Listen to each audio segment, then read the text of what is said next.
Ross, I have to ask this question because it is the elephant in the room, I'm afraid. A number of people have been less than pleased, let me put it that way, with some of the strategy about acquiring new customers through email. Some will call it spam, others will call it good business. The big fear, and I have to say it from reading the tweets, was that the acquisition of Podchaser will mean that you've now got a massive database to go after. What is the strategy from Acast going forward? Welcome to Podland, the last word in podcasting news. It's Thursday, the 21st of July, 2022. I'm James Cridland, the editor of Pod News. And I'm Sam Sethi, the MD of River Radio, the podcast first radio station. Hi, I'm Moritz from Alby.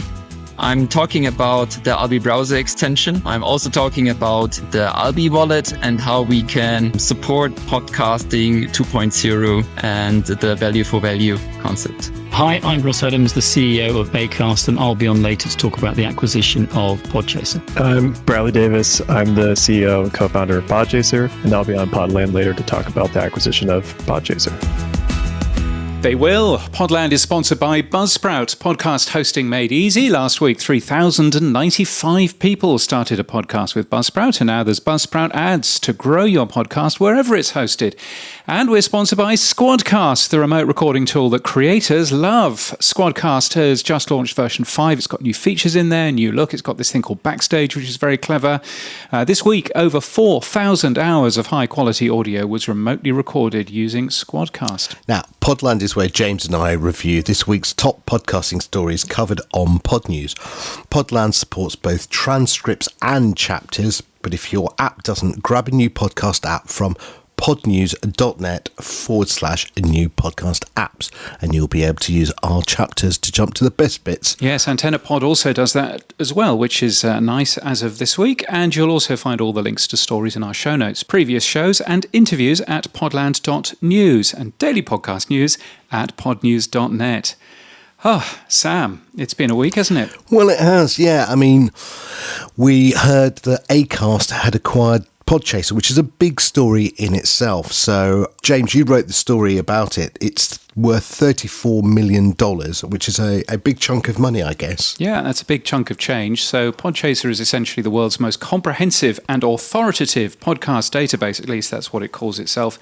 It contains lots of information, including demographic information and estimates about podcast download numbers and everything else, which are estimates. A ton of information in there, and it's going to really help Acast's advertisers as well, isn't it? Yeah, I mean, the Twitter sphere on the back of that announcement was very interesting. A number of tweets that went out. Mark Asquith from Captivate said, "It's a conversation I know is happening around the space. We're essentially sending data to a competitor who sends emails to our customers asking them to move." Todd Cochran said he'll pull his shows because of Acast spamming and poaching.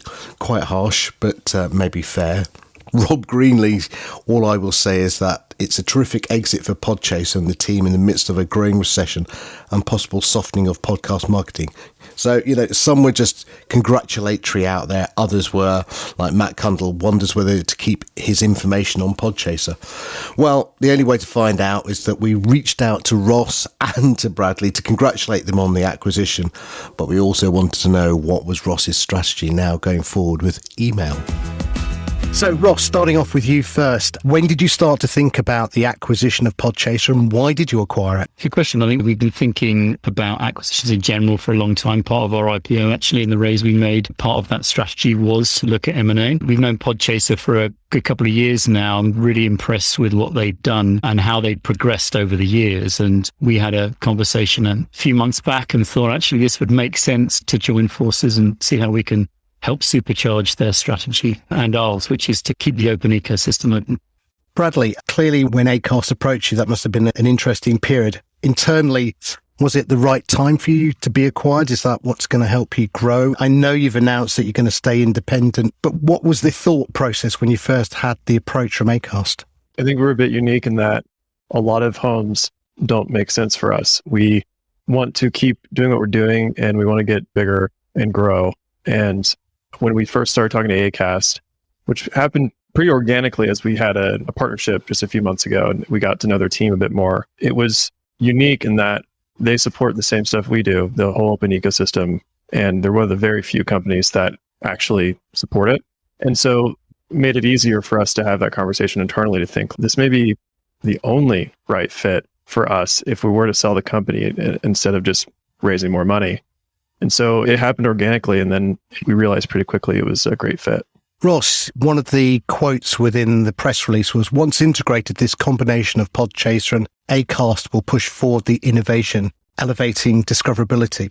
Can you give us a little bit more on what you mean by that? Yeah, I think there's three key areas that I believe that this acquisition helps us as a collective achieve. Firstly, of course, you have the listener side, which is around the discoverability of the likes of new podcasts. And, for listeners to be able to find information about existing ones across all different listening apps and collecting the 1.7 billion data points verified by podcasts themselves is a huge thing. We then secondly have advertisers, which obviously is a huge part of our business model. And it's really key that this trustworthy, verified and transparent data helps advertisers in the right way and reach those engaged kind of podcast audiences efficiently with the likes of minimum wastage or poor targeting. We really want to make sure we have the best targeting available in the market. And then, of course, for our creators, which is the heart of our business and what we do, it's really important that we help our creators enable growth for their shows. And of course, in turn, making more money through increased visibility amongst the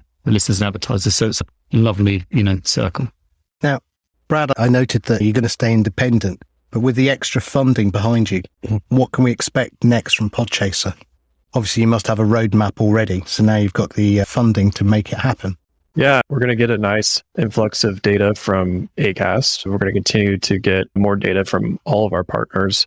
And from our roadmap, it's remaining essentially the same. We're going to build really cool discovery tools. And to Ross's point, make it easier for listeners to find podcasts. They get more listeners, they can sell more ads, and we make it easy for those brands to find the podcast to sponsor. So we're doubling, tripling down on discovery tools through our pro product and then through what we call our core to make it super easy for people to find stuff to listen to. So what's really cool is that we're just going to keep doing what we do. And that's what we're most excited about.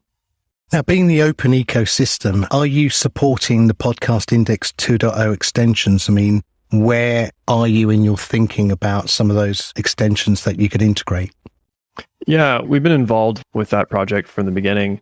I think there's certainly ways that we're going to be working together. We certainly support the mission at whole, and we've certainly wanted to get our creator data integrated into that system. So yeah, we're friends, and we plan to continue to work with Podcasting 2.0 initiative. Ross, I have to ask this question because it is the elephant in the room, I'm afraid. A number of people have been less than pleased, let me put it that way, with some of the strategy about acquiring new customers through email. Some will call it spam, others will call it good business. I note that you've stopped doing that, or at least James has. But again, the big fear, and I have to say it from reading the tweets, was that the acquisition of Podchaser will mean that you've now got a massive database to go after.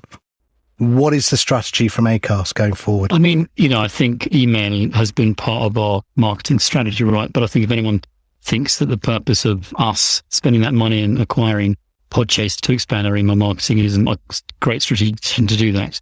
Our mission with Podchaser key, as we talked about, is to supercharge that open podcasting ecosystem. Email has always been part of our iterative marketing strategy at Acast. As a product-led company, we're constantly testing and learning new things, and we've tested it. We learned a huge amount, and we've decided to focus on other marketing strategies instead. Okay. You mentioned right at the beginning, Ross, that the IPO was there to give you a war chest for M&A, Podchaser being one. You've done a few other companies recently as well. Is that going to be an ongoing strategy as well? Can we expect to see more M&A coming out of Acast? Yeah, I think M&A is, clearly a key part of our strategy alongside the likes of growing in America and expanding into new territories as well. I think on the M&A front, we of course are talking to lots of companies like everyone does on the M&A front. I can't say any more about whether we will complete anything in the future. And also Spotify, the closed ecosystem, Apple, the black hole, friend or foe? I mean, the double-edged sword, you have to be with them to integrate, but How do you play with them nicely? I mean, we're friends with everyone at Acast. I think Spotify, a company that I helped launch back in the day, I know them very well. They have a different approach to the podcast ecosystem with the walled garden approach. But for us, it's all about championing that open ecosystem and trying to supercharge that. That's one of the big key reasons why we are acquiring Podchaser, is exactly for that reason. Last question. You made a switch, or at least a lovely marketing term called conversational marketing. What was that for? Was that because you felt that it was a better way of getting advertising aligned to the context of the conversation? And the second part of that question is, will subscriptions replace advertising at Acast? Is that the longer term plan? I'll answer the last one first. I think subscriptions would be a good additive part of how podcasters make money. For some podcasters, advertising doesn't make sense, but they have an avid fan base that are really willing to pay for extra content or a closer relationship with their podcast host. So I don't necessarily think it's going to replace advertising. I just think it's going to be additive. I think on the conversational targeting, for us, we're always trying to evolve opportunities for advertisers. I think if you look a few years ago when we launched this, actually Google launched something quite similar afterwards, which was around their approach to conversational targeting. It's all about context.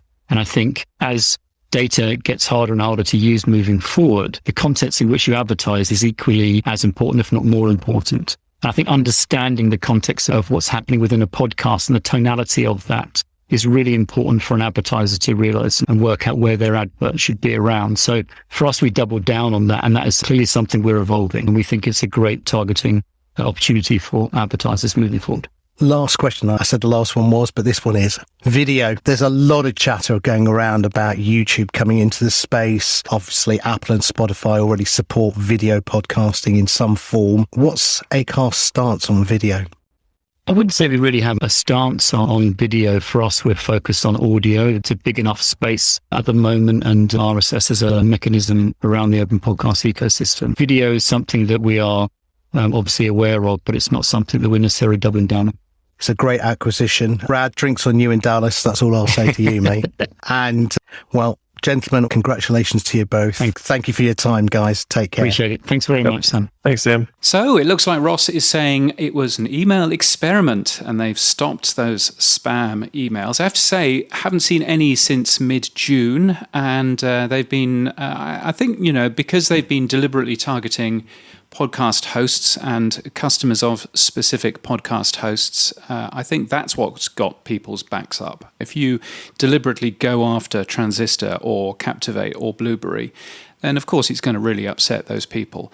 I don't think they made any friends doing it, and I don't think it was a particularly bright thing to end up doing. But good to hear at least a little bit of change, and certainly, no spam, so far as I'm aware, from Acast since mid-June, and there may be a reason why I know this, Sam, coming up in just a second. Yeah, well, I'd just like to say, it's the first time I had a chat with Ross, and he's a really nice guy. Obviously, I know Bradley, had a drink with him in LA and stuff. I do think this will be a really interesting acquisition and a really good move forward for both companies. Yeah, we'll take Ross at his word and see what happens going forward, I guess. But yeah, absolutely. Was he wearing his hat? He was wearing a nice hat, yes. And I didn't know he was in Hertfordshire in England. I thought he was in Sweden possibly, or wherever. Evo Terra has been updating his Who Owns Who in podcasting.com, which is a very cool thing. So many congratulations, Evo, on that. Now, spam seems to be the word of the week. Spam, spam, spam. And James, I'm very impressed. You created a spam trap. Tell me more. I did, yes. So 3 months ago, I created a spam trap. I have to be honest, I was trying to catch Acast out, and Acast never sent me any spam, didn't send me a single thing. But I essentially changed the email address in the Pod News RSS feed to be a algorithmically generated one that basically includes who you are and where you've come from and what RSS feed you're using and lots of other things, so that I could basically find out who is selling our email addresses to people, who is sending us the spam, and what sort of spam people are actually sending, which has been quite interesting. And earlier on in the week, I revealed the podcast industry's biggest spammer. Who's that, James? Come on. Don't hold us in suspense. Well, there are quite a few. There are quite a few interesting ones, like, for example, a company called On Podium, which is a company that makes websites for podcasters. That ends up hiding its user agent, and it doesn't have any unsubscribe links because, quotes, they are confusing. They're also legal, not to have any. The person behind this, Gintaras Vaikus, which I've clearly pronounced incorrectly, he or she responded to one of my questions and then basically blanked me from receiving any more questions. I was basically saying, where are you getting the RSS feeds from? It looks as if he scraped Player FM. It looks as if they also scraped iVoox as well, because I actually give different RSS feeds to both of those. So On Podium wasn't a particularly good company, and is, I think, highlighting what sort of things you can do with RSS scraping if you're doing it in a slightly misleading way. But they only sent 11 emails over the last 3 months. The podcast industry's biggest spammer sent 216 emails, which is quite a feat. They're a company called Backtracks, and they, among some of the entertaining things that they do, when they scrape an RSS feed, they pretend that they're a MacBook running software from December 2016. I don't think you are, and I think that MacBook would have updated itself anyway. So there's a little bit of sort of subterfuge there. They're using a special email domain so that it doesn't damage the reputation of their corporate domain. They use a company called Mailgun. They're basically finding any old email that they can possibly find in the RSS feed, so it's all not particularly brilliant. I contacted Jonathan Gill, who's the founder of the company, repeatedly. I copied his PR company. I got no response to any of the questions I was asking. They used to be a supporter of Pod News, and as of today, I noticed that they are no longer a supporter of Pod News. Damn. So it's just been a really interesting piece of research, 3 months worth of coding and grabbing the data as it comes in, and the data will be automatically updating from here on in. So this is an ongoing top 10 that you're going to be tracking of spammers. I think we should have a Fluff Freeman weekly session on this one. Yes, wouldn't that be fun? Now, moving on to something more positive. Oh, yes. Olby is an extension that allows you to send and receive micropayments, satoshis as they're called, between different people. Now, I've struggled up until recently to understand how to get a wallet and to set it all up. But a few weeks ago, Adam Curry told me and you about setting it all up, James, and we added the Chrome extension and it all seemed to work very nicely. In fact, James, tell me, you've now gone one stage further. You've now added Alby to Pod News. Yeah, so if you visit Pod News and you've installed the Alby extension, which is at getalby.com, then the Alby extension glows a different colour, which basically says you can send Pod News some sats if you wish. And I thought nobody would use it. But it turns out people have used it. Our guest has used it, Moritz, thank you very much. Also, somebody called Sam Sethi has used it. Sent Pod News a tenth of the amounts of sats that Moritz sent us. But still, there we are. And also... I'm just a poor journalist, what can I say? And also Matt from Castos. Thank you, Matt, who has... sent a ridiculously high number of sats, 85,000 sats, promoting a press release that he wants Pod News to cover. Not sure it works that way, but nevertheless, I am going to cover it anyway, which is new information about Castos as well. So, yeah, it's a good way of turning on micropayments to any old website that happens to exist in the world. And also, it works with the Podcasting 2.0 value for value tag as well. And so from this week, we have put a split in place, which means that if you send us a boost using Fountain or any other new podcast app, then half of it comes to me and half of it goes to Sam. And Sam, it goes directly into your Alby wallet, doesn't it? Yes. I never got round to doing that box that you wanted me to do. The Umbral box. You bought one, but you never plugged it in. If anyone wants an Umbral box, they're more than welcome to have it. It's just sat here collecting dust. I haven't really got further than that. In that light, I reached out to Moritz, who's one of the team members at Olby, and I wanted to find out more about what is Olby and what's in their plans. What we want to do with Alby is we want to make payments seamless, smarter, and more accessible for everyone. And basically, there are two parts today when it comes to Alby. There's Alby, the browser extension, and Alby, the Bitcoin Lightning wallet. Now, Olby enables people to make micropayments through Satoshis through the wallet. One of the biggest challenges over the last 6 to 12 months with getting into using value for value and micropayments has been getting a wallet set up or getting a mechanism that's simple enough for most non-technical end users to be able to send and receive payments. Now, when I first started looking at this, I remember looking at the Fountain app and having to get an invoice and then thinking, well, where do I take this invoice, which is like a QR code? And being technical, I still struggled how to get it all set up. And then one day, Adam Curry said to me, look, go and have a look at this really cool browser plugin called Olby. So I did, and I plugged it into my Chrome browser, and I added the Lightning to my Twitter handle, and I went to Twitter, and it worked. It turned blue, and I could send or receive payments. I was like, wow, this is a game changer. So how did you come up with making it so simple? Why did you start with a browser plugin and not the wallet first? Yes, we really want to bring Lightning to the web, and a browser plugin is just a very natural step to that. And we've built Alby so that Alby can serve as a bridge for users to any web app that integrates Bitcoin functionalities. And that's why we're working on the browser extension. And I think it's important to differentiate between the Alby browser extension and the Alby Bitcoin Lightning wallet, because the browser extension, it's a community project. It's completely open source, and you can very conveniently interact with Bitcoin apps to exchange transactions. You can access Bitcoin-based games, for example, trading app, or just simply pay for digital content like articles.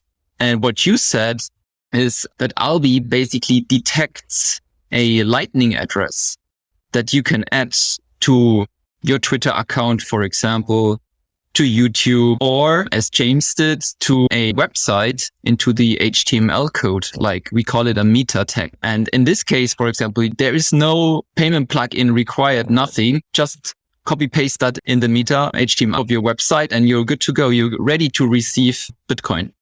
So yeah, to step back, for me who found this challenging, I went to getalby.com, which is your website. I created an account. Now, it did allow me to add a Blue Wallet account or other accounts, but I created one with Olby. I created my username, which was my Lightning Wallet identity, which was sam@getalby.com. And I was up and running. I had an account on Olby, and I had a mechanism by which to receive or send payments.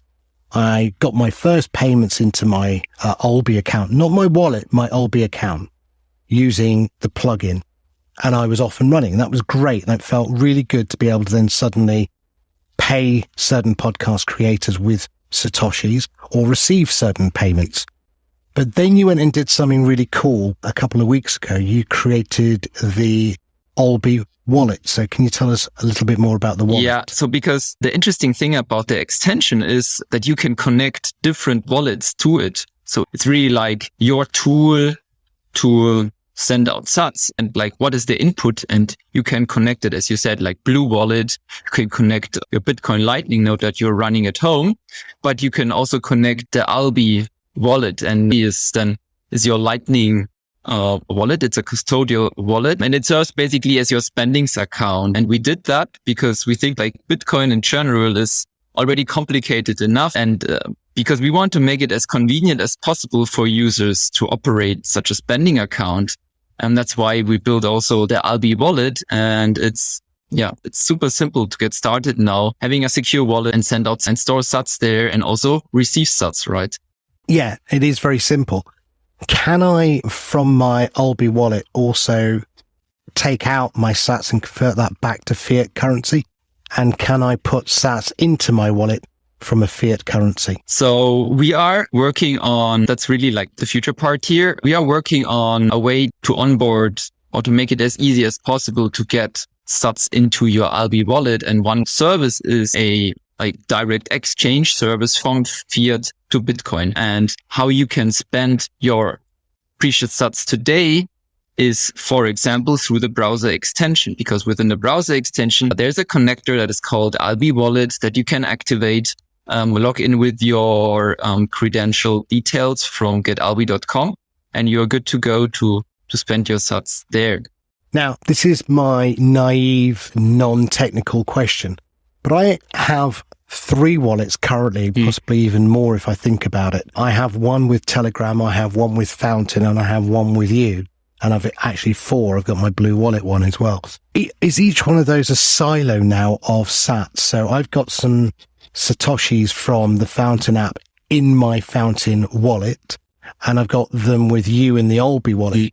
Are they just simply independent separate wallets, or can I integrate them into one mega wallet somehow? Can they flow together? We are actually working on exactly that, so that they can flow together. But I also have to say, compared to like other wallets in the fiat world, these sats exist on the Bitcoin Lightning Network. And this is by definition already an open network. So you can very easily transfer them from one wallet to the other wallet in a very inexpensive way. And this is, I think, already such a great advantage compared to the fiat world that we are in today.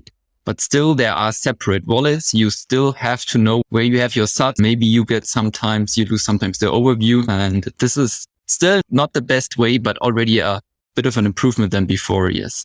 Okay. Now, let's just take a step back from the Olby browser extension and wallet. How did you come up with the idea for Olby? What was your background and why did you start Olby? So Bitcoin is actually like the money for the internet. But somehow that was the promise, how it started, being peer-to-peer digital cash system. And it makes so much sense that it happens natively on the internet. But the interaction between your wallet, like your mobile Bitcoin wallet, and the internet was still not ideal. That was one reason, for example, was like slow transactions on Bitcoin. But now on the Bitcoin Lightning Network, transactions happen instantly. Transactions happen across the globe. And that's what makes it so interesting, because everyone can participate. And that's why I personally find it so interesting. And with the Alby browser extension, we have a way where you can really enable one-click payments, where you can enable one-click passwordless logins.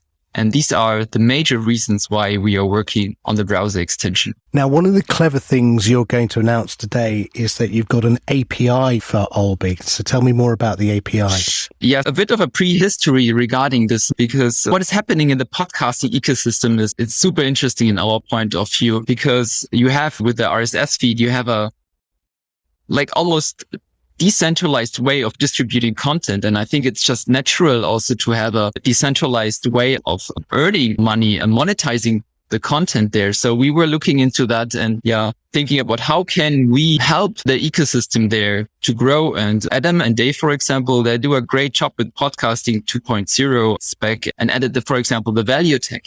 And with the Alby wallet, what we did there is we took this spec and added it also to the Alby. So what you can do now is you can receive payments according to the spec and also messages like these so-called boostergrams directly in the Alby wallet that you can access through getalby.com. And what you will also find there is a value tag, this value tag that you can just copy paste and configure your RSS feed. So this is like a bit how we got into this. And now, okay, we have a rather easy to use wallet right now, but in our point of view, it's still not easy enough. There are still too many manual steps involved to add the value tag to your RSS. And this is how, we found a great partner that shares actually is the same excitement for this open podcasting system. And we discussed the solution. And there our goal was really to close this circle for podcasters where we have great listener apps like Breeze and Fountain or Couriercaster that let you send payments. but we still have too few hosting services that provide a convenient way to receive payments if you're a podcaster. And too often podcasters still have to use different tools and connect these things manually, like Notes, a Boostergram reader, a hosting service. They are all not combined. And then the outcome of our collaboration was this API. So let's step back. The problem is basically, in order to take the podcast value tag and add it to your RSS and do all the clever things that will make the wallet work, for the send and receive to be seamless, is, as you said, Moritz, far too difficult for the average user. So it was beholden to a host to actually go and build that functionality. And in many ways, it's just a field entry. Cut and paste this entry from Olby into your podcast value tag field, and we'll update your RSS feed for you. And bingo, it will just automatically work. And somewhere in the host, I'll be able to see my sats sent and received, and that's the best way of doing it. So which host have you chosen? Yeah, we met Alberto and Benjamin from RSS.com. The brilliant Alberto and Benjamin, yeah. Yeah, and love them dearly. It's really cool. They share the same excitement for this open podcasting system and see in the value for value concept a great chance for podcasters. If I'm right, and tell me if I'm wrong, because I haven't spoken to Alberto and Ben, because it's the first time I've heard that they're the first partner to use your API. But if I went to RSS.com, I could now take my Olby value tag, my addressable value tag, and my wallet ID, and I could enter that into set fields that they provide. And all I need to do as a creator, therefore, is just then make sure that people are aware that they can give me sats. So maybe they will use the Olby extension just to send and receive sats to my wallet. Actually, it goes a bit further. So as I said, today there are still too many manual copy and paste steps. But what you can do now, if you are a RSS.com user, and you will be able to do that from Monday next week, is you can activate your Bitcoin wallet within the dashboard, and RSS.com will automatically create the RSS feed accordingly with the value tag. So there is no copy paste anymore. The flow is a bit like Facebook or so. You have to authorize and sign up with the Alby wallet. You are redirected back to the RSS.com dashboard. Your RSS feed is automatically generated and you're ready to receive sats. So it's just a few clicks, super easy to use, and you're set up. Brilliant. We need more hosts to jump on board with you. That would be a good thing. As a client such as Overcast or Fountain or Podverse or any of these great clients, what do they need to do? Obviously today, as I said earlier, I've got a separate wallet with Fountain. Would I be able to, I assume if Oscar integrated with a back-end provider, just use my own wallet in their app, I guess, then I wouldn't have this problem of having multiple wallets. Yeah, exactly. So this is the idea, because we use a identification standard here where you can give the right to access a app to your wallet. And we very much believe in this idea that you have just one Spendings wallet. You can hook it into your RSS.com service, but you could, for example, also, if you would like to listen to podcasts, send sats, for example, you can also maybe even hook it into Fountain in the future. And in this way, you can have just one wallet, and then out of this wallet, basically serve different apps out there, maybe listener apps or hosting services. And they all come with the typical Bitcoin wallet functionalities, like you can send, receive, and store, but you will also be able to grant permissions on a very granular level, for example, because sometimes you just want to pay or you sometimes just want to receive. And this will be possible through this flow and over this API too. Brilliant. Now, there's been a quite an interesting discussion going on. Dave and Adam's podcast is about splits. So a quick question for you here, Moritz, is do you as Olby take any payment split out of the Satoshi flow? So if, for example, I'm listening on a app that supports Olby and I make a payment to the podcast creator, I know now currently, for example, Fountain will take a small micro payment of that Satoshi payment. Will RSS take a small micro payment for managing, or maybe they'll just charge that in the service, so in which case. But you have to make money somewhere along the line in this whole thing. So how is Olby making money? Are you taking a small micropayment split or what? So currently we don't take any share. There is no split payment that goes to Alby. The user can decide to add Alby, for example, into the split, and that would be awesome. But right now there's none. Certainly we also have to see how we can operate this service in a sustainable way. And a very typical pricing model, how we could do that in the future, is through small transaction fees. To the developer? To the user or the developer. Okay. Wow. Lots to take on board there. Thank you so much, Moritz. I've got to go and get my head around all of this, but I think I understand what's been done. It sounds amazing. And it's going to make, I guess, the workflow from the end user all the way through to the creator much simpler, because it's really hiding that complexity.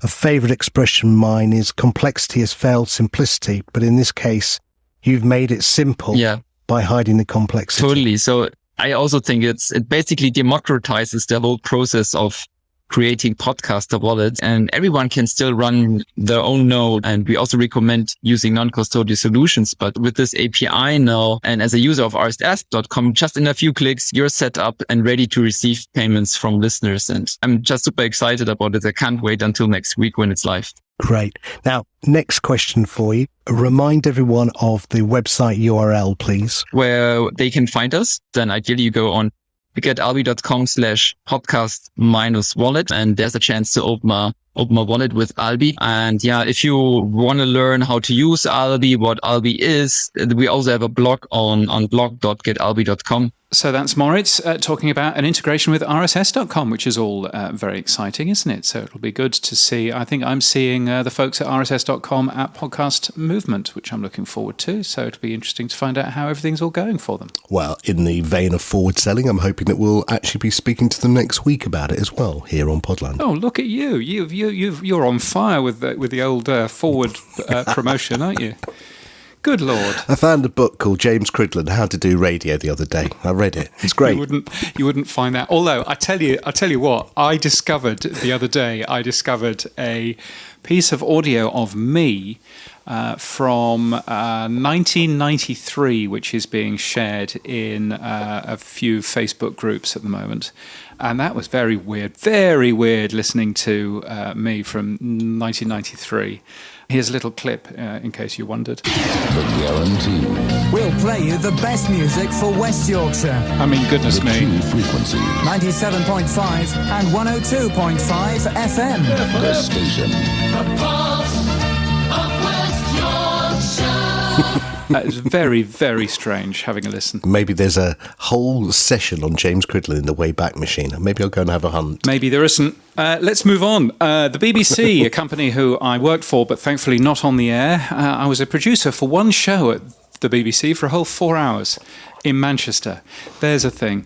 But anyway, we got some numbers from the BBC Sounds app, didn't we, last week? Yeah, it seems that the BBC saw an increase of 23% of UK plays of radio, music and podcasts, up to 1.5 billion. James, uncipher that badly read. Yeah, I know. There's a ton of numbers there, isn't there? So weekly users has gone up by 8% in the last year. 8% is a nice rise, but if you look at under 35-year-olds, weekly users has actually gone down. Ever so slightly. It's gone down by about 2,000 or something, but still it's gone down. So that, I think, points to a bit of a problem in terms of who's using that app. It contains all of the BBC's output, which historically has always been incredibly strong for older people and not quite so strong for younger people. And as you can see, it's going down even more now. Those figures are for all audio, so there's no figures for podcast consumption, but actually the definition of podcast gets quite difficult if you're in the BBC Sounds app as well. I did take a good look at the data and trying to find out more information about it. I would say quite a lot of it is just to live radio and not to on-demand stuff at all. So really interesting seeing. And of course, the BBC has spent the last couple of years pulling their podcasts away from open RSS. So there are even more podcasts as exclusives in the BBC Sounds app now, and that still doesn't appear to have pulled in any young people, any people under 35. So just interesting to take a look. And, you know, going back to what Ross was saying earlier about open RSS, it's certainly something that, you know, clearly works. Yeah, the fact that the figures for the 16 to 34-year-olds are going down doesn't surprise me at all. Anyone in radio will tell you that. It's a simple experiment with any teenager using their Spotify account, for example. Ask them to get a playlist that they love, then go to the settings and turn on the explicit filter, and then see how many tracks are left available. With my daughter, of about 35 tracks, there was one that had no explicit content within it. Yes. And fundamentally, the radio stations can't play it. So there is Yes. really nothing that the kids are hearing on the radio that reflects what they are actually listening to. Yes. In your country, I have to say, in this country, it's not... Forget you. It's something quite different in this country. It's very strange. On the radio? Yes, on the radio. I know. Astonishing. You can get away with doing whatever you like as long as you say the words language warning before. Oh. So, and then you can play, you know, Sexy MF by Prince. You sexy mother... Wow. You can play that in full, you know, all of that. It's the most incredible thing. But yes, I would agree that I think, you know, broadcast regulation has something to do with it. But I think also that the content that is in that app and the way that it is being promoted isn't necessarily reaching that audience as well. So always worthwhile keeping an eye on. They have, though, added variable speed playback for iOS users and now for Android users as well. I've just got my upgrade. So variable speed playback as released by Apple Podcasts more than 10 years ago. But thank you very much, BBC, for actually getting there. They don't like to rush things 10 in the years BBC, later. I tell you. Oh, they no. don't like that. No, bless them. Now, you wrote about a company called Live One this week. It's got a podcast company called Podcast One as well, which might be stepping out by itself, i.e. going solo. Now, the company has just closed a $8.1 million fund, and it hopes to be a separate public company before the end of the year. Do you know much more about this, James? So the owning company used to be called Live by Live. They went out and they bought Podcast One, which is a big podcast company in the US. It's got Jordan Harbinger's podcast on there and lots of other people. And Live by Live liked it so much that they changed the name of the company to Live One, since they now owned Podcast One.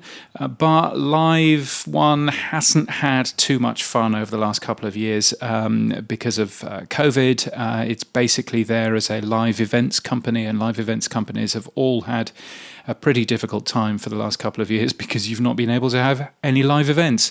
And so my suspicion is that they are wanting to split Podcast One out to basically save Podcast One, and Live One doesn't look as if it's having much fun.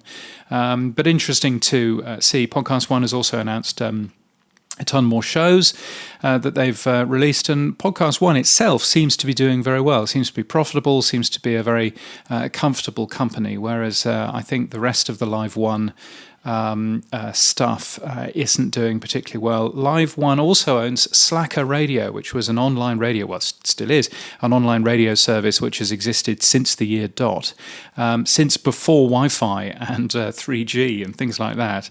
You know, and so that's a wonderful thing. But yeah, you can guess that that's not doing too well either. So yeah, interesting to see what happens there.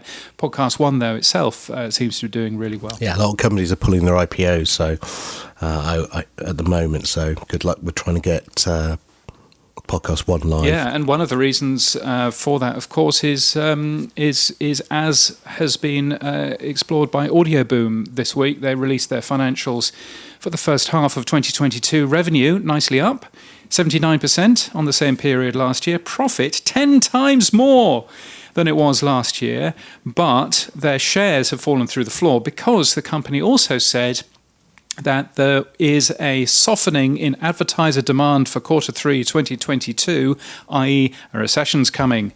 and they're a little bit concerned about that, and so the shares have gone down, as is the usual thing. The idiots in the money markets are blaming companies for telling the truth. So I never understand why they do that, but still. Yeah, well, the reason is, James, that the share price is a reflection of future risk value. So all that the share price does is reflect what they think the value in the next 2 quarters will look like. And so it will go down. If you tell them that demand is decreasing in a future quarter, they will just simply say, yep, let's drop that down then. And so the plan there is that they would warn people now, because the share price will go down less if they warn them than if it just kind of happens anyway. Yeah, so that don't shock the market by revealing at the last minute. Give them the time to at least make an adjustment to the value. They're doing well, as are Glow, aren't they, as well, which is the membership company owned by Libsyn. Yeah, they seem to be rocketing, 167% revenue growth since the acquisition. I don't know much about Glow. James, tell me more. Yeah, I mean, they are a podcast monetization platform. They do, they sell subscriptions. They accept, you can accept monetary support. So it's a bit of a combination of, supporting Cast or those sorts of things, Supercast, and also buymeacoffee.com or Patreon.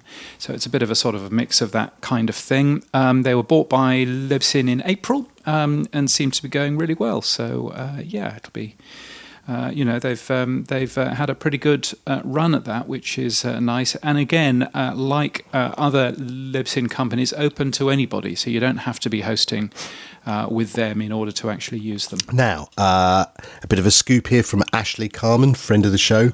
She wrote on Twitter, Pushkin Industries, the audio company co-founded by Malcolm Gladwell, has acquired the production company Transmitter Media, which gives it a bunch of new business and lots of producers. It's the first big business acquisition by Pushkin Industries.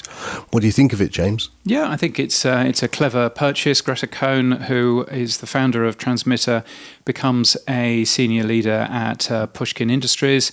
And I think, there's a lot to be said for bringing production companies together, particularly at this time in the economic cycle. So I think that's a bright plan. There's quite a lot of change as well. In the radio world, in the UK, Podcast Radio is to launch a number of brand extensions. Their first has already gone live. It's called Podcast Radio Business, and it's basically lots of business podcasts as a radio station, which is quite clever. I think they've got true crime coming on, and they've got comedy coming on shortly. I think you're going to be having a chat with Gerard from Podcast Radio over the next couple of weeks. Yeah, look, it's a very clever strategy. You've done a little bit of work with them. They don't own any of the IP, though, do they, to the podcast? How do they license it? Do they pay for the content? How does it work? They own some of the IP for some of the shows that they do. There's a show by Graham Mack, which is theirs, which is also available as a podcast. But I think it's a glorious mix of paid placement plus advertising plus a whole range of other things as well.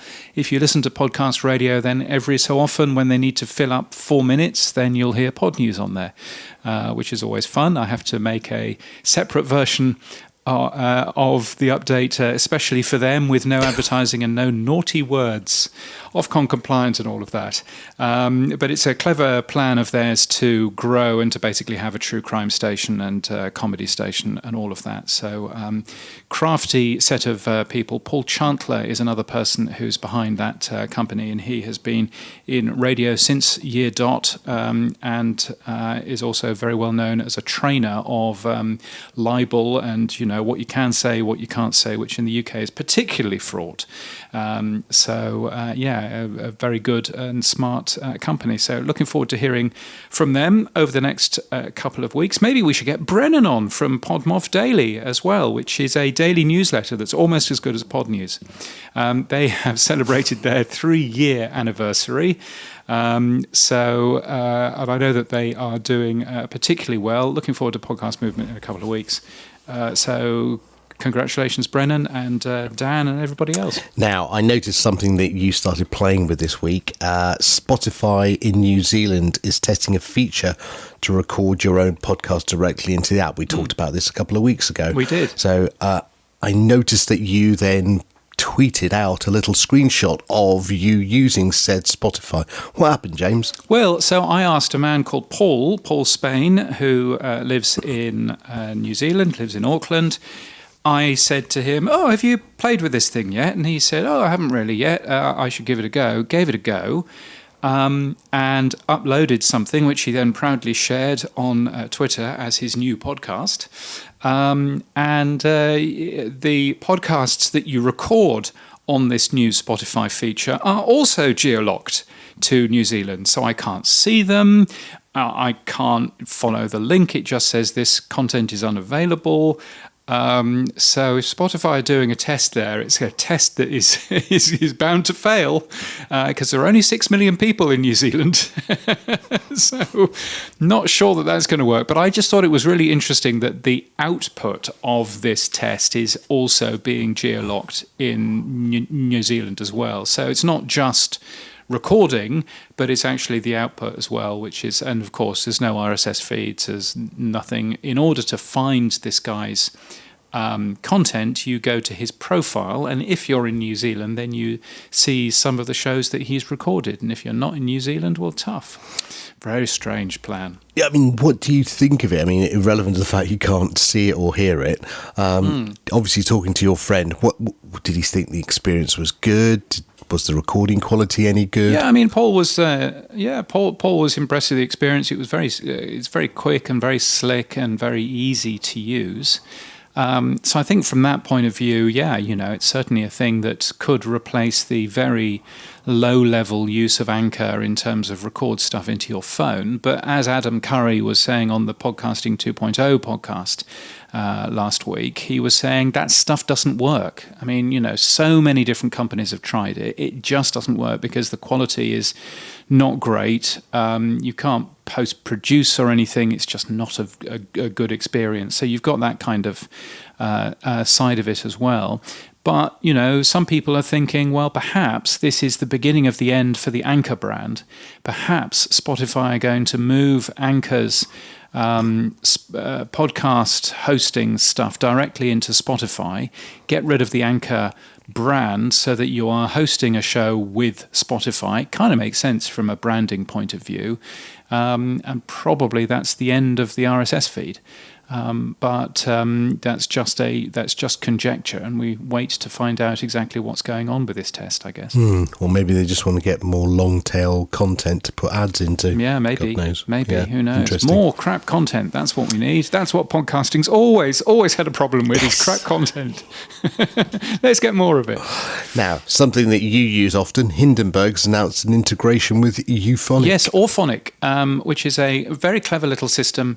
It's used as a way of smoothing out the audio, making sure that everybody is the same loudness, making sure that it sounds good and everything else. They call it a post-production system.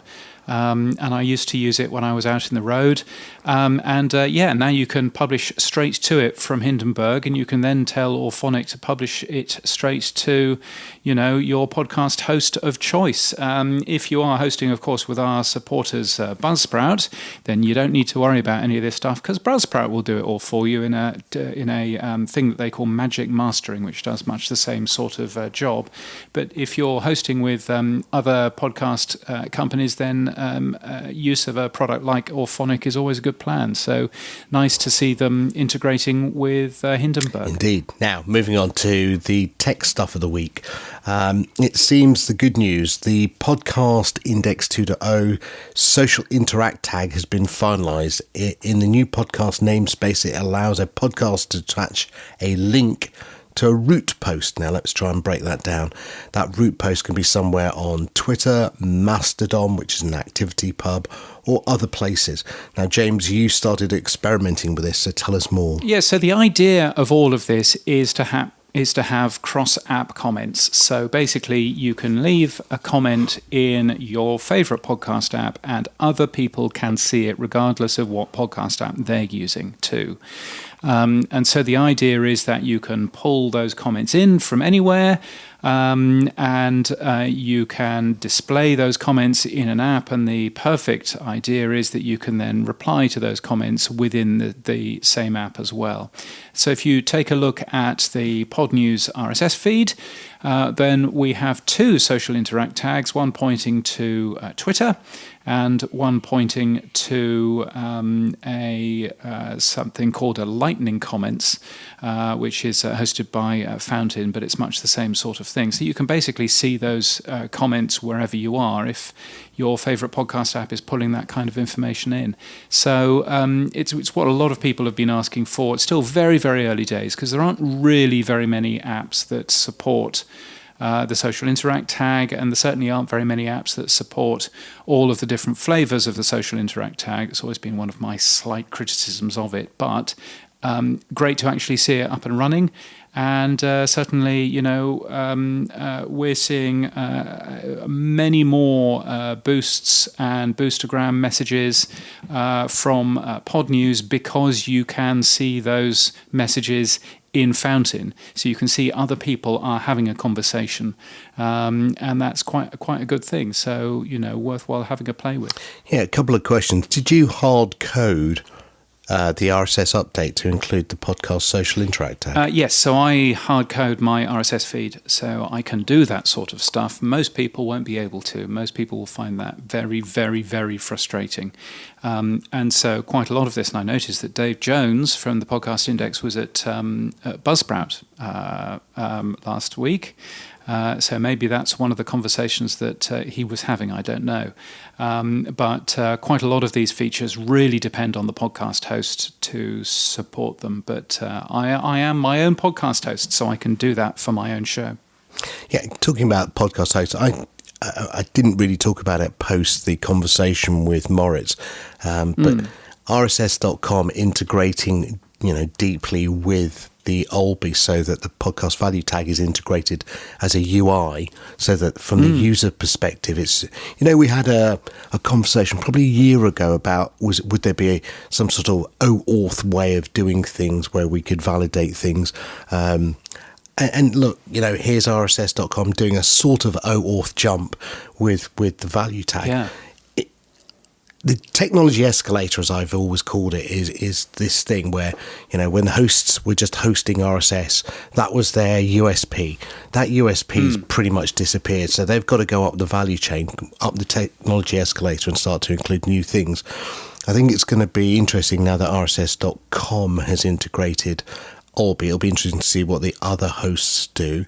I wonder which host is going to enable a field so that for me and you, instead of hard coding it by ourselves, we'd be able to just update that field with the Twitter URL for that episode. Because I don't know if you got it, but I went and followed your link from your Twitter feed to the canonical link that you gave me in Twitter, and I posted a comment, and I don't know if you got that at all. Yeah, so that could very easily be pulled in by a podcast app that is using the Twitter API. And so that's absolutely how that would work. I think the beauty is that actually it could be RSS.com post if they want to support the Twitter version of Social Interact, they could post the root post onto Twitter for themselves. That's what I do. It's completely automatic on my end. So perhaps that's the plan there. And similarly, I think quite a lot of this comes down to how much can you automate so that more people end up using it. And I'm a big fan of automation, as anybody will tell you. So I think, the more that podcast hosts automate this stuff so that it just works, the more uptake that we'll actually see. Now, the Podcast Index weekly data dump will shortly contain categories and podcast descriptions. Didn't it before, James? No, it didn't, actually, and now it does. So I just downloaded a version yesterday, and it's got the description in there and the categories in there as well, which will allow, it'll allow journalists like me to do some fun and interesting things, but it'll also allow other people to do that too. So very cool. And I'm, so happy that the Podcast Index makes this weekly download available. You'll find it towards the bottom of the podcastindex.org front page. And it's a great way to play around. For example, I was given a link to a new podcast called Let's Talk to promote last week. And I thought to myself, oh, brilliant, let's talk. And then did a little search for it and thought, there seems to be quite a lot of podcasts called Let's Talk. So with access to the Podcast Index's weekly data dump, I can tell you that the amount of podcasts out there called Let's Talk is more than 3,150. So, and it's that kind of information that would be impossible to pull from the Apple Podcasts API or from Spotify or from anything else. So it's great that data dump exists, and now we can play around with the first bits of the description and also categories, which is really interesting. Now, moving on in Tech Corner, interestingly, Anchor appears to have slowed in growth, maybe going back to that story in New Zealand. James, tell me more. So Pod News runs a page which is all around podcasters migrating from one host to another. Now, it always used to be when you would go back and take a look at this page back in January or so, you'd see 40, 50 different podcasts every single week migrating to Anchor from a paid podcast host mostly. And now the figure is actually almost equal. There's lots of people leaving Anchor, lots of people joining Anchor, and there seems to be a sort of, I think the balance was about 4 in Anchor's favour one of the days when I looked at it this week. So, so the amount of people leaving Anchor is now quite high. And I suspect, quite a lot of people are going over to Megaphone. So, again, perhaps if you grow up a bit, you've played with Anchor for a little while and you want to do it properly, then moving over to Megaphone is a good idea. I just thought it was quite interesting to spot that difference between January, where clearly Anchor was hoovering up a ton of users, to now where, yes, Anchor is still hoovering up some users, but also it's losing an awful lot of users as well. I guess we'll learn more in the next few months what the future holds for Anchor. Friend of the show, Benjamin Bellamy, is working on an open source transcription solution for podcasts using Castopod. It's heavily based on Vosk with some tweaks. Did you see this one, James? I didn't, but I know that Castopod is always working on new stuff. So I think transcriptions is always a good idea. And if there's an open transcription solution, then I think that would be a very cool thing. So I look forward to seeing what happens with Benjamin.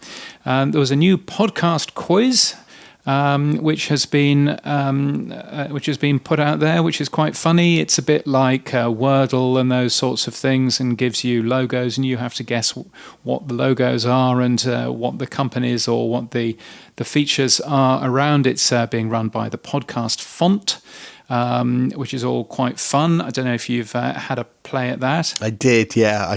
I don't know if my job's safe. I got 4 out of 5 on mine. I got 5 out of 5, but yes, but I was lucky. And as I mentioned earlier on, AntennaPod has added Podcasting 2.0 Cloud chapters, which are really, really good, which is nice. And you have discovered a podcast app on KaiOS on the phones for the developing world called Foxcasts Lite. Yeah, which I've never heard of before. But you're saying that Podcasting 2.0 chapters are working on that too. Yeah, again, it was a tweet that went out and they had a lovely graphic of it all working. So yeah, I thought I'd highlight it for them. And now, as the French say, it is time for le boost. Yes, it's time for Boostergram Corner. We've got lots of boosts this week, so thank you. Sam will be able to see them directly through Alby from here on in. So I don't need to edit the ones out that are rude about Sam. No, there are none that are rude about Sam. 10,000 sats. Thank you, Adam Curry. That's quite a big baller for this show, so I appreciate that. And he said, helpful interview. This was about Michael Mignano from last week. Helpful interview, great get. Thank you, Adam. That's very kind of you. Brian of London sent us 1,000 sats. Again, great chat with Mitch. Go podcasting. Go podcasting. Go podcasting! Mere mortals, hello, Kyrin. All the ducks. 2222 sats from Fountain, saying he's super excited for live streaming video podcasts in the future. Will definitely require some help from the hosting platforms, as my mini adventure self-hosting the Value for Value podcast with Casterpod has shown me how much hand-holding I need to get up and running. Yeah, exactly. But Kyrin, thank you. Yeah, I think streaming video podcasts going lit is something which is exciting a certain set of people. It doesn't excite me at all because I don't do video podcasts. Hate the idea. I don't do live podcasts either. But you can well see, I mean, Todd Cochran was so excited about it last week on the New Media Show. My goodness, he started by reading out boostergrams, which was a fantastic thing. So that was great to hear. So thank you so much for that. And there's a bunch of other sats in here as well, aren't there? Yeah, we had a sat from a listener called Jeppy Keith, who sent us 50 sats. This show is why I'm now here, and I appreciate it every week. Thanks, Jeppy. Yes, thanks, Jeffy. Also, Alberto, 200 sats. That must be Alberto Bitella, friend of the show. Long live RSS, he says. And another big baller sat amount from Adam Curry, 25,000. And he says 1.7 million sats is what you receive for asking for value. If you just sit around waiting for tips, you get a different experience. Yes, absolutely. Agreed. And Besire podcast, 50 sats. Sending us a boost there as well. If you do get value from this show, then do what those kind people have done and send us a boost. If you've no idea what we're talking about, then well done for sticking it in for this long in this particular chapter. But you should go and find a new podcast app from podnews.net/new podcast apps. We would recommend Fountain, which is a good way to start, or indeed Curiocaster is also a fun place to be, and you can send us as much value as you think this podcast is deserving of, and we very much appreciate it, so thanks. And that's the end of that chapter. Moving on, Event Corner, just one quick one to announce. It's the British Podcast Awards this weekend, powered by Audible at Kennington Park in London. I'll be going for the afternoon, so if you're around, do say hi, and it'd be lovely to see everyone there. The weather's holding in the UK, it won't be too hot, and it won't be raining. It's the Goldilocks zone. The Goldilocks zone. Yeah, it's not too hot, not too cold. Who's been eating my porridge? Quite a few people have moved on and moved along. Rob Adler has joined Salt as head of post-production. Also joining Salt, Kenzie Wilbur as VP of Partnerships and Development. Rob is from Spotify. Kenzie is from Luminary. So Salt certainly growing as a production company. Crowd Network now has another senior producer from the BBC. He's called Rob Roberts-Facey. And he is going to develop a new sports division at the company, which is based in Manchester in the UK, friend of the show.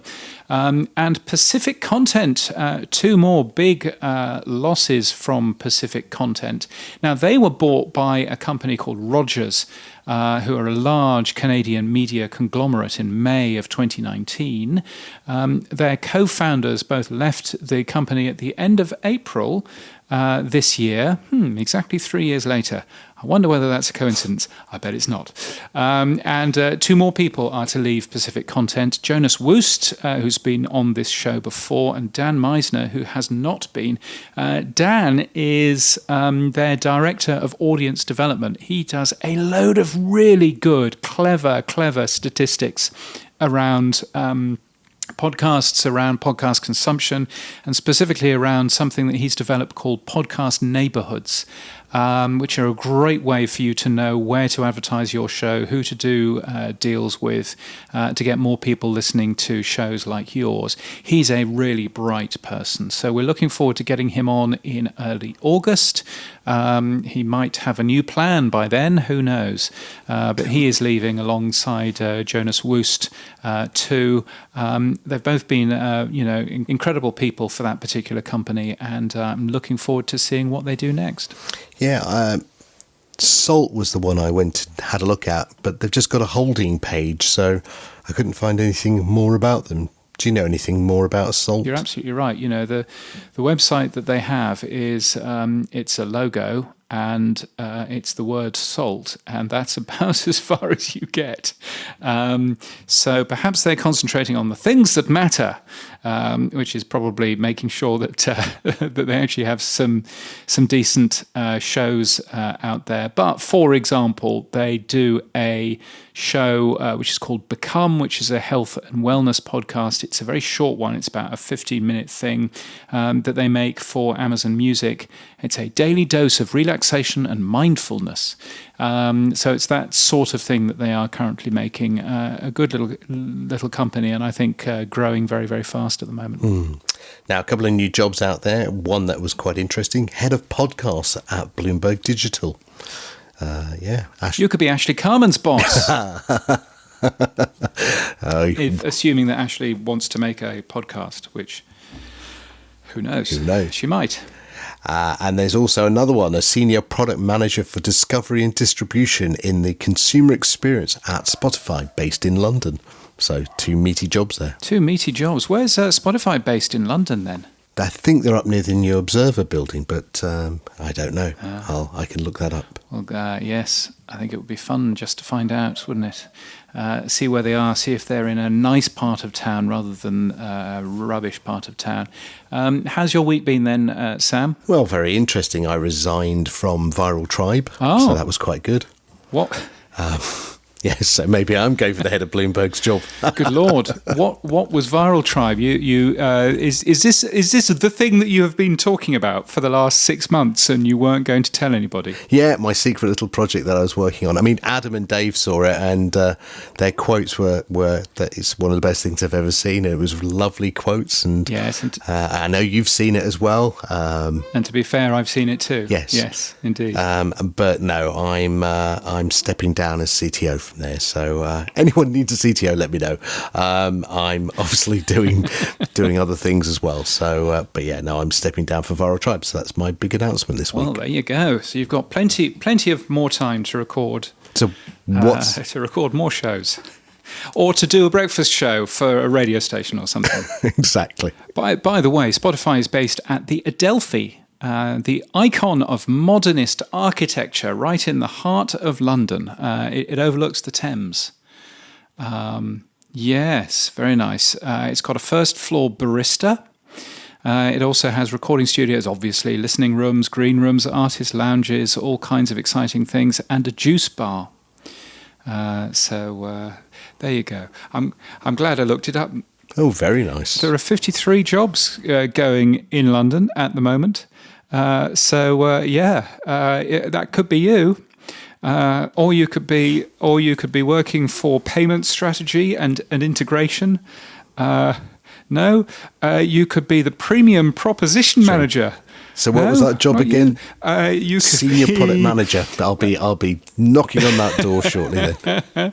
Or you could be a staff web engineer for Soundtrap Core, whatever that is. Could be me. Anyway, yes, you asked about my week. My week has been good. My week has been very busy, actually, and possibly a little bit too busy. But yes, it's been a relatively cold week here in sunny Australia, so I'm looking forward to it heating up a little bit. We can get some of your heat Not all of it, but some of it. That would be nice. And looking forward to hopefully getting some of the mountain of work that I currently have off my plate. That would be good too. Yes, don't talk about heat. Brits don't do it very well at all. Yes, so I hear. And that's it for this week. If you like Podland, tell others to visit. Tell your friends on Twitter, on LinkedIn, on Facebook, or on MySpace. You can also email us at comments@podland.news, or better still, send us boostergrams.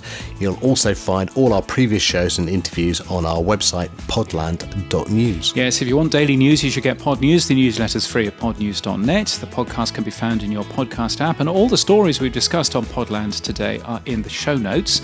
We use chapters and transcripts too. Our music is from Ignite Jingles, and we are hosted and sponsored by our good friends at Buzzsprout and Squadcast. Keep listening.